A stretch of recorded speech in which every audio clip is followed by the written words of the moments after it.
In this video, I'm going to show you how you can connect your Stripe account to Payhip so you can use your Stripe account to receive payments when you go ahead and sell digital products on Payhip.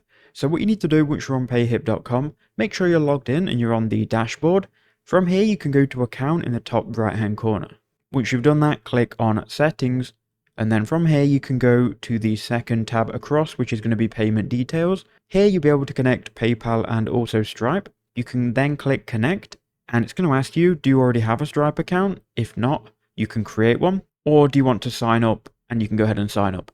I already have a Stripe account. I'm going to click connect your account. Now it's going to redirect you to this page, and it is literally as simple as logging into your Stripe account. So enter in your email in this box here. I'm just going to confirm that it's me. Then once you're logged in, you can choose your Stripe account. So here it is. We can then click connect. So I'm going to return you straight away back to Payhip. And there you go, you've now got Stripe connected and you can use it to accept payments. And that's all you have to do. So I hope that video helped you out.